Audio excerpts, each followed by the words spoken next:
What up, everybody? It is your boy Big Easy coming to you live with another edition of Home Team Huddle. Don't get scared. I know I'm big, but I'm a teddy bear. I'm a teddy bear, I promise. Nothing scares me. You guys see her. She's sitting down right next to me. It is Nicole Prince. What is up? How are you? I am great. How was the drive-in? The drive here was fine. The traffic was insane. The high-tech security out front. High-tech security. This was probably one of the hardest entrances I've ever had to make. And I grew up in Chicago, and I got into some really cool clubs and stuff back in the 90s. But this was definitely like robbing a bank.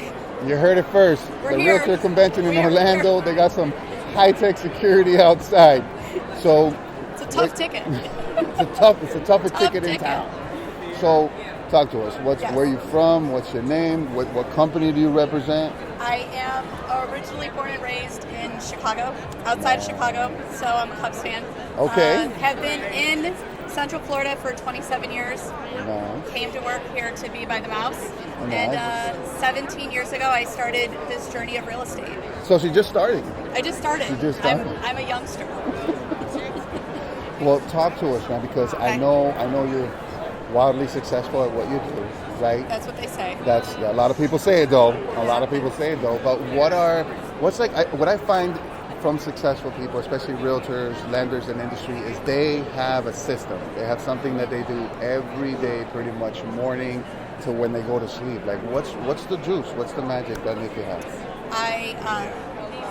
I understand that there's hustle. You need to have hustle in this game, right? You cannot sit back. You can't ever be complacent. You have to really keep going, and you have to always have drive. So I'm super lucky because I have a great team. I work for one of the top teams in the world, or actually the top team for EXP, the Figueroa team. So nice. We just, I have hustle, but my daily routine is pretty much the same. I am up at 5. I could say that I work out, but that would be kind of like maybe a little bit of a lie, but I do occasionally hit the gym. Me and my, I'm getting there. So I'm up at 5. That makes 2 of us. I'm doing workouts at 5.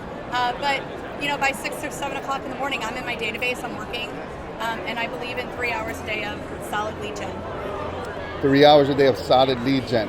What does that look like? Is it just straight pursuit of happiness, like one call after another? What does it look like, lead gen? So my business is basically mostly current leads, but I play a very long-term nurture game.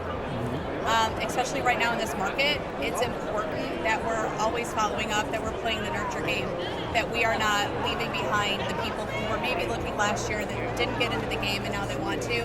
So I play a very relationship-based business that's long-term nurture.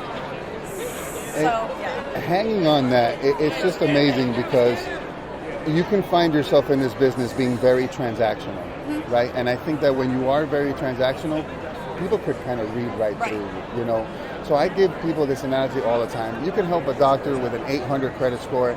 He gives you a high five, a smile, says thank you. You help a person that's credit challenged. You help a person that's coming from another country get into the home. They're talking about you at the dinner table. You're a part of the family, right? So incubating borrowers that might not qualify right now is basically using current conversations to create future dollars. Right? I find that, well, tell me, how was your experience during COVID? Did you find that your previous book of business helped you kind of excel and stay above the game during that time? So it did, but what I found during COVID was that people were operating somewhat. At the beginning, we were fear-based, right? We didn't know what was going to happen with our industry. They didn't know what was going to happen with their homes. But during COVID, I kept plowing through. I was like, we're going to help as many people as we can, and we did. It was my most successful year ever in real estate. I was a little tired, but no, I believe that you have to always help people. This is about helping people. It's not just about buying a house. It's about helping people. So I like to get to know all of my people. I like to know their kids, their dogs, their grandkids, what's going on in their life. I'll call people. For example, I have a call later with a gentleman whose wife died 6 months ago, and he's not ready yet to sell his house because he's just not there emotionally. And you have to be compassionate. You have to understand that. But it's the constant follow-up. So I mean, COVID was kind of the same thing. You know, you had to just really understand where people were with their lives, with their jobs, and just, you know, kind of cater to that. It was important. Yeah. It was scary. Man, it really was. It really was. But being a secret agent is something that we cannot do in this market. So if you had some advice for, let's say, beginning Nikki, before she got into the industry, right, what would you tell her? So when I got into this, I was a single mom. And I always had to constantly remind myself to bet on myself. So I think I would go back and tell her that it's going to be a struggle. It's not always going to be easy. But your kids can eat chicken nuggets and they can eat corn dogs and they will survive. And just that eventually you have to be tenacious and you have to keep going because the work never fails. So if you put in the work and you keep going and you keep striving at it, it'll end up giving you great results in the end. That's so powerful. You know, coming from a guy that was raised by a single mom, it's a lot. Yeah. You know, it really is. And especially when you do have that other person that you can rely on at home or the other family member that you can rely on at home. But when you're a single mom, like you said, so many things, you know, are going through your head and then dealing with the ups and downs of this industry. I mean, that's powerful. So let's ask you a question. How big is your team? How many team members do you have? So the Figaro team currently we have about. Okay. On the FIG team, we have about 65 agents. We have a pretty big leadership team. We're led by Veronica, and everybody should know who Veronica is. She's awesome. She's one of the most amazing, most innovative leaders in the world when it comes to real estate. So I'm just really fortunate and really blessed. We just have this amazing group, and we have amazing opportunities that she brings to the table. And then our COO, Eric, I mean, you just can't say enough about him because I always say he's the smartest guy in real estate that there is who's not in real estate, you know, but yeah. So let's Lots of agents. Let's get into some of the good stuff, Okay. right? So talk to me. What is I want to say the craziest situation that you've dealt with as a realtor that you could remember? Oh my gosh. Well, I got locked in a house. By a couple who wanted to get their floors done. I don't really understand why they locked me in the house getting their floors done, but they did. What's some other stuff? I've seen a lot of naked people. A lot of naked people. You'd be surprised how many people are naked. Yeah, last week I had to ask somebody to remove certain paraphernalia from a photo. Okay. So, yeah, I mean, you know, just when it's sort of like that business where just when you think it can't get anything else can top it, then like next week something else does. So that would be pretty much about it. Oh, I had a professional exotic dancer who wanted to close on a house all cash. Nice. Yeah, so that type of stuff. So I could write a book.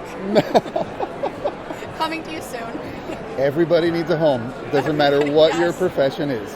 It does not. You just can't have cash in your mattress. Literally. Literally cash in the it mattress. was cash in the mattress. I grew up in Chicago, so nothing shocks me. I could just imagine you locked in the house. Like, why would they lock you in the house? I needed to board a plane, and they wanted me to continue to stay, and I don't know why. I mean, I'm super fun, but you can, whatever. Yeah, it was good. I mean, I made it out. Oh man! All right, so like let's talk about some feel good stuff. Okay. What's the transaction that really pulled your heartstrings? Like, when can you remember that one transaction that was like really impactful for you? Oh, and I'm still friends with them today. So. And that's usually how it happens. Yeah, that's usually how it happens. They lost both of their kids in a car accident, and mom and dad survived, and it just literally was the most heartbreaking thing ever. But as a Christian, to see their strength and for them to understand that they were very intentional about who purchased their home because they wanted little kids in the home. So yeah, that was like the one that really kind of hit you, because as you're taking it all in, you know, I'm crying and the buyers are crying and everybody's crying, but the parents were just so strong. So that was the one that'll always stick with me forever. Yeah, that one. Making it personal, right? Making it personal. You know, a lot of people say, a lot of the new guys, right? Let's talk to the new guys real quick. The new realtors, new LOs. A lot of people say that they have to have business accounts on IG, that they have to have business accounts on Facebook and things like that. And my message to them is the more personal that you can make it, the better the referral partner, the better the relationship's going to be. Look how you started by saying they're still friends with me today, right? And it goes back to the whole transactional vibe, you know? Making it personal, bringing your personal life into it, I think really speaks volumes. You go to some of these realtors, and there's some aliens out there, right, to where every picture is just the backyard of a swimming pool. I can't get to know you as my agent with something like that. So making it personal is, I think, the best way in this industry to build a relationship, right? And that's something that I want to stick with you, because you did say prospecting, and I know that you have a couple cool things when it comes to prospecting. How can your prospecting as a realtor, let's say, help an LO? So, with their prospecting.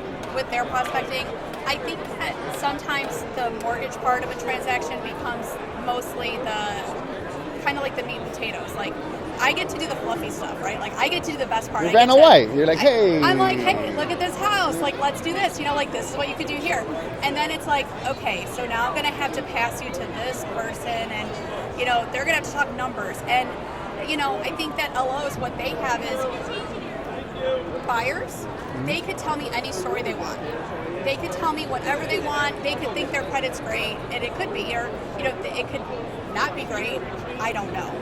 So they could feed me a story, and I'm just another character in their story. But the LO, they have to be the ones who deliver some tough information sometimes, and they have to be the tough no, where I'm the soft person. So I think that LOs, I partner well with LOs who somewhat have my same personality. I'm super fluffy, super outgoing. So if they're working with me, I think that it's important for an LO to kind of sort of mirror the relationship and the personality a little bit Speak of the same the language. agent. Yeah. Speak the same language. Same attitude, same everything. Right. So when it comes to like your prospecting now, obviously there's events like this. Yes. The belt buckle to belt buckle, the attitude, you get to see the person. This is massive. So it is. Yeah. This is big. It's scary. I didn't think it was this big, but I it's didn't think it was really, either. really I'm big. sort of shocked. It really is. It really is one of the bigger ones that I've been to, especially when you see displays like, you know, booths like that over there. Yeah, they but got cheese and meat over there. it's going down after. It's charcuterie on the go. How do you say it? Charcuterie. Charcuterie. Charcuterie. Charcuterie on the go. So different type of prospecting, right? Yes. This is a type of prospecting. When you come and you have the face-to-face, right? A lot of people like to say that cold calling is dead. Okay. Right? That it's more about building relationships now. So when everybody talks to me about prospecting, there's always that part of it that's, I think, is the cold call.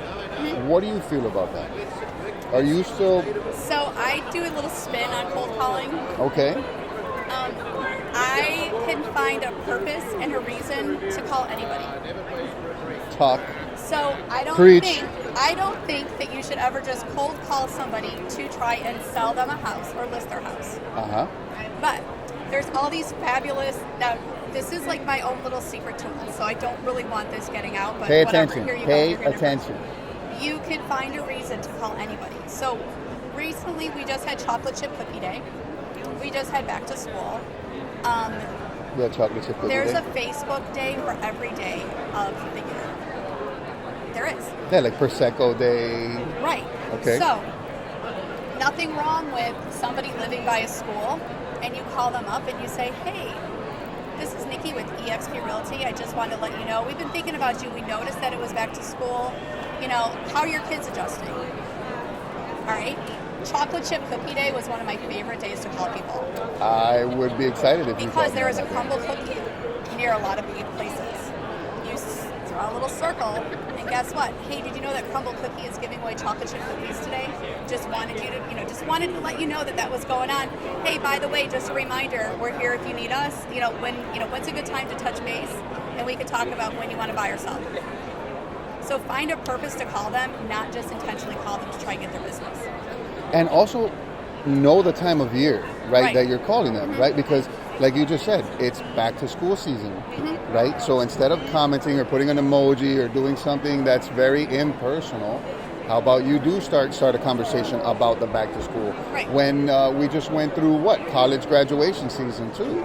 It's like, hey, I saw your daughter, I saw your son, congratulations. These are more personal events in people's lives. People are going to want to work with you if they know, like, and trust you. That's it. So if they like you, listen, Donut Day is one of the best days to call people I because you want to gotta stay remind away from them, Donut Day. do not forget to use me as your realtor. Oh, no. See? I could do stand-up after this career. I got about another 10 years in me, and then you'll be seeing me on tour. As cheesy as it might sound, it works. It totally works. It really, works. really, really, you guys, really it works. It works. So, besides using the feel-good time of year, right? I always try to come up with ideas too, like during the holidays, right? You got Halloween coming up, you got Thanksgiving coming up, obviously you got Christmas and things coming up, right? Using those days, how do you prospect those days? Because I've given LOs ideas of going to like different pumpkin patches, around town, maybe getting a camera ready, taking pictures of families, and then on the back of that picture is the information. Well, so we at the Figueroa team, I think we have to say that we probably have one of the biggest blowout Christmas holiday photo shoots, community events ever. That's awesome. We have this massive community event where people come into our office. It literally is like Christmas just landed, in our office. We have trees and everything. So we do community events like that because creating that partnership with your community is important. But it's basically just finding a human touch and personally doing an invitation, but also personally following up on it. So you could have people, come to community events, stuff like that, but it's what you do with it afterwards. Yep. So that's the follow-up. The follow-up's the most important thing. Yeah, it's all in follow-up. Heck yeah. And I want to bring this point back because I don't want you to miss it. You can figure out a reason why to contact someone, no matter who it is. And that's for anyone. That goes for our new realtors in market that are watching this. That goes for our even experienced realtors, experienced LOs. Let me ask you something, because I always tell everybody that we have toys. We have Facebook. We have social media now that we can do our homework, find some rapport before we call you, right? A fisherman recognizes a fisherman. If somebody's cold calling you and they haven't done their homework, how do you feel about that? Well, Bye. I'm actually one of those that will kind of play along a little bit. And I'll use it as an educational moment. Just because I think everybody needs to get better. So to all the people that have called me, and I've politely said, oh, I'm sorry, you obviously didn't do your research to learn that I'm a realtor and I own my house, and hey, thank you for calling me to try and sell it, but you're wasting your time. I think that sometimes we just need to help them. People need to learn, everybody needs to learn, and they're kind of in the same boat we are, and everybody starts somewhere. So I don't necessarily hang up, but I just kind of try to be a little nice. Be a little nice. Well, I mean, snarky, but nice. Like, oh, okay, yeah. Sometimes I'll ask them questions to see what their answers are, to see if they're right. Oh my goodness. Well, guys, listen. Nikki's been great today. Nikki, please drop your IG, social media. Oh, I don't know that. You don't know your Instagram handle? My daughter, Joelle. Oh, I think it's like Nicole Prince Realtor or something like that. Yeah, I don't know how to get into my Instagram. Where's your assistant? Does your assistant know how to get? My non-paid assistant. Joelle, what's her IG handle? Oh, Nicole the Realtor. Nicole. Okay. I do Facebook. I'm 50 years old. I'm still on Facebook. I am 50. So you don't do TikTok then? I don't even know. Do you know that I used to call it Snappity Chat until finally one day she was like, it's not Snappity Chat. I was like, what? Hold on, Noble, did you rap or we done? Not yet. What? I'm saying hi to the crowd. So That's where I'm at. Nicole, Prince, Realtor. Is there a .com after that? Listen, I could sell a lot of houses. I'm not the techiest person. And this is a public apology to Eric Perez, who probably loses a lot of hair at night. because I just give him a little bit of, I know, right? We It's got gonna, the Eric's same gonna problem. look like you when We got he's the 40 same problem. because of me, and I sincerely apologize. I try my hardest to be techie. I try. Hey, if the old school works, if it ain't broke, don't fix it. My next class with you will be about how to sell about $12 to $15 million in real estate a year out of a spiral notebook. I asked her if she had an AOL email address. I have Yahoo. I have a Gmail and a Yahoo. Yeah. What else do I have? Oh, I could. If the '80s could come back, it would be so good. So good, There's right? no better time. No, the man. '80s and the '90s, no good better music. time. I still have my big hair. Favorite 90s song? Oh, I'm a New Kids on the Block fan, Oh, so it's always boy. going to be like New New Kids on the Block, right? All the time, hanging tough. You got to go with Hanging that, right? Tough. There you go. See, yeah, there you go. That's my life theme song. It's so embarrassing. Aren't I embarrassing? Favorite 80s movie? Oh, now this is really weird, but my favorite '80s movie is Eddie and the Cruisers. Wow. Yeah, right? Weird. Isn't that weird? That's always been my favorite movie. My favorite Disney character, because I'm a Disneyite, is Marie the cat from Aristocats. You would think that I would be like a princess person, and I'm not. Yeah. What's Well, yours? Favorite 80s movie? My favorite 80s movie? It's got to be, for me, Ferris Bueller's Days Off. That was in Chicago, too. That was in Chicago. Yeah, Ferris Bueller's Days Off. Right now, it's funny because right now my son's 16. Oh, yeah. So I'm trying to give him some movie education, like movie history, right? Yeah, Because yeah. he's all about Avengers, he's all about Marvel, right? Every movie that's coming out now Right. is a superhero movie. Right. So it's not like back then. So it's funny, but I had him watch the original Airplane. Oh, it's so good yet so bad, right? It's so good, so bad, and very inappropriate. It's so inappropriate. We watched it. I tried to watch it a couple weeks ago, and I was like, "This wouldn't even be made today." And then, immediately canceled. oh, it was awful. I Immediately. mean, it's so bad. So speaking of that, it's funny because when you raise your kids just thinking that the '80s and the '90s never left the '80s and the '90s, she may not even remember this, but she's a huge Bon Jovi fan Okay. because we You're a listen huge to Bon Jovi fan. But we watched, so she was like 8 or 9 when Hurricane Sandy happened, Okay. and Bon Jovi did a concert, and they were televising it. And I was like, oh, Joelle, they're going to be, Bon Jovi's going to be on. And we started watching it, and she was like little, and she looks at me, she goes, that's not him. I'm like, no, that's him. She's like, it's not him. I'm like, yeah, it is. She's like, that's an old man. I'm like, no, that's Bon Jovi. Because she had only seen him from Slippery When Wet. So she was like, that's not him. I'm like, oh yeah. So you always got to make sure your kids know good music and good movies. Heck yeah. Heck yeah. Yeah. Well, We digress. we've talked about basically everything today, right? A little bit of everything you got today on the Huddle, right? Nikki, thank you You're welcome. This was so much fun. So much very fun. much. I know we probably could have gone a lot longer, but we got to go. So listen, it's your boy Big Easy. Tune in to the next Home Team Huddle Monday next week. It's going to be powerful. I'll see you soon.